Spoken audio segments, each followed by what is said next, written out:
Hello, Sunshine. I want to welcome you back to the last session in the Reinvention Coaching Series. For those of you who don't know me well yet, I'm Kylie Kwan, a self-development life coach and the founder of the Modern Matriarch. I went from being a stay-at-home mom for nearly 2 decades to divorce, ending a 20-year marriage, and then becoming COO to best-selling author and master life coach, my mentor, Nancy Levin, running her life coaching certification academy, to now establishing my own private life coaching practice. I help women unlock their inner modern matriarch, guiding them to authentically transform themselves and their lives, find more time, achieve balance, and get their life together. Today's topic is one of the most empowering parts of our reinvention journey: cultivating self-worth. Self-worth is the foundation of everything we do, and building it is essential to creating a life that truly aligns with who you are. So you may be asking, why is self-worth essential for reinvention? Self-worth is your belief in your own value, independent of what you do or how others see you. It's that inner knowing that you're worthy of love, of respect, happiness, simply because you are you. When you have strong self-worth, you make choices that honor your needs, set boundaries that protect your well-being, and pursue goals that fulfill you. Without self-worth, we often look outside of ourselves for validation. We end up chasing accomplishments, approval, acceptance, hoping that they'll fill a void. But self-worth is an inside job. It's about accepting and loving yourself just as you are. Without a strong sense of self-worth, it's challenging to accept and also to receive what you desire. On an unconscious level, you may not believe you're truly worthy of having these things you say you want. Self-worth is what provides you the ability to manifest through your choices and actions and get everything you say you want in your life. One of the best ways to cultivate self-worth is by practicing self-care. And self-care isn't about pampering. It's about meeting your needs, setting boundaries, making yourself a priority. When you take time to care for yourself, you're telling yourself, I matter. My needs are important. Self-care and self-worth go hand in hand. And I want to remind you that you are actually the most important person in your life. Not your partner, not your kids, not your friends, not your family. There is literally no one else more important than you in your life. So let's take a moment here to explore more on self-care. Grab your notebook and something to write with, and get comfortable as we explore the self-worth and self-care connection. Close your eyes. Begin to breathe in and out, nice and slow. Going within, connecting with your breath, and going deep inside. Connecting with that pure, authentic self inside you. And as you breathe, take a moment to reflect. What are 3 ways you can show yourself love and care this week? These can be as simple as setting aside 10 minutes to journal, saying no to something that drains you, or taking a relaxing bath. What are 3 simple ways you can take care of yourself this week? Remember, keep them simple and easily doable, something that you can commit to this week. And when you have it, open your eyes and just jot these 3 things down. Many of us have been conditioned to seek validation from others, believing that our worth depends on external achievements or approval. But true self-worth isn't tied to anyone else's opinion. It's about being able to validate yourself. I used to believe my worth was tied to my achievements and others' perception of me. Over time, I realized that relying on external validation left me feeling empty. I was constantly depleting myself for others, convincing myself it was fine because I could always replenish later. The hard truth is that you must fill your own bucket first and only give from the overflow, not the bucket itself. By turning inward and validating myself, filling my own bucket first, I began to build a more solid foundation of self-worth. This shift actually allowed me to give more generously to those without building resentment. And more importantly, I was able to give to others without harming myself in the process. I discovered that when I took care of myself, I could actually show up for others in a more authentic and sustainable way. A huge part of cultivating self-worth is learning to embrace your whole self, all of you, the good, the bad, the ugly, including your strengths and your weaknesses. Often we feel we need to hide parts of ourselves that we see as flaws or imperfections. But self-worth comes from accepting and loving all parts of who you are. So let's explore this further. Grab your notebook and your writing tool and have it by your side and get comfortable. Close your eyes again. Begin to reconnect with that breath, breathing in and out, nice and slow.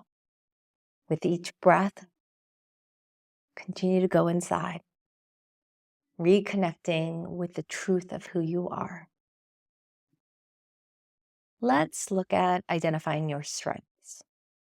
What are 3 qualities or skills you're proud of? These could be anything from being a good listener to being creative or resilient.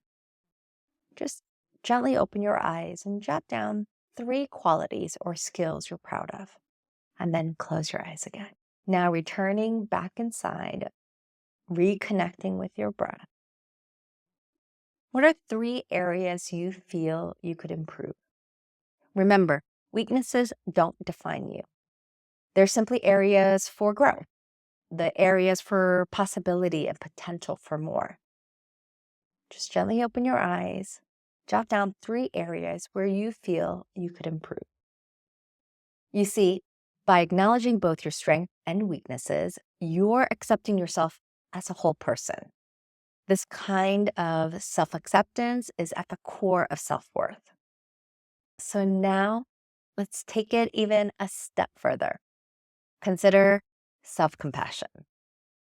Self-compassion is treating yourself with the same kindness you would offer your child, a family member, a friend. Oftentimes, we can so easily give to others with so much compassion, understanding without judgment, and love, but we forget and don't give it to ourselves in the same way. I really consider this self-harm. These are deeply rooted ways we stay tied to our limiting beliefs and lack of self-worth, continuously willing to harm ourselves and keep us small and stuck in our old patterns that don't serve us and that keep us away from the things we want in our lives. Instead of being critical when you make a mistake or fall short, self-compassion allows you to offer understanding and patience to yourself. This practice is a powerful way to build self-worth. Grab your notebook and your writing tool again and get comfortable. Close your eyes and return back to your breath, gently breathing in and out, returning back inside, reconnecting with yourself. Now, identify a recent challenge. Think about a recent situation where you felt disappointed in yourself. Now, imagine how you would speak to a friend or a loved one in the same situation. What would you say to this friend or loved one with compassion, understanding without judgment, and love that you aren't saying to yourself? Now I want you to offer the same kind words to yourself.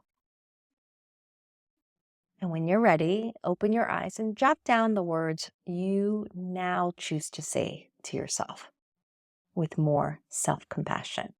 What kind words can you say to yourself? What can you say to yourself around the situation with more compassion, understanding without judgment, and love? Self-compassion is a way of reinforcing your worth, reminding yourself that everyone makes mistakes and that you deserve kindness too. One of the most powerful ways to demonstrate self-worth is by setting boundaries. Boundary setting is an ongoing practice, something I coach my clients through in an in-depth and boundary-focused coaching program. What's truly important is to remember that boundaries aren't just about keeping things out. It's more about what you want to keep in. Boundaries protect your time, your energy, and your well-being. When you set a boundary, you're saying, I value myself enough to protect what matters to me. Some examples of different types of boundaries. So time boundaries. Time boundaries could be committing to spending your evenings free from work or social media. Emotional boundaries, perhaps politely declining a conversation or interactions that drain you. Physical boundaries, reserving one space in your home as your self-care sanctuary. So setting boundaries can feel really challenging at first, especially if you're used to people pleasing or you're a recovering, high functioning codependent like me. But if I can set boundaries, along with all the women I've coached, it's also possible and available to you. Remember, boundaries are a declaration of self-worth. They allow you to honor your needs and respect your limits. Today, we've covered some powerful tools to help you cultivate self-worth. Remember, building self-worth is a journey and it takes time. Be patient with yourself and keep reinforcing these new practices. The more you honor and respect yourself, the stronger your sense of self-worth will become. Remember that in order to change and transform yourself and your life, you need to keep practicing. Stay persistent. Give yourself the time you need to heal and learn new ways of operating so you can actually curate the life you envision. Thanks for joining me today. This is our last session in the Reinvention Coaching Series as we prepare for the 30-day Reinvention Reset starting in January. So if you're ready to take this work further, I invite you to sign up for my free 30-day Reinvention Reset starting on January 2nd, 2025. It's designed to give you daily guidance and accountability as you apply these concepts to your own life.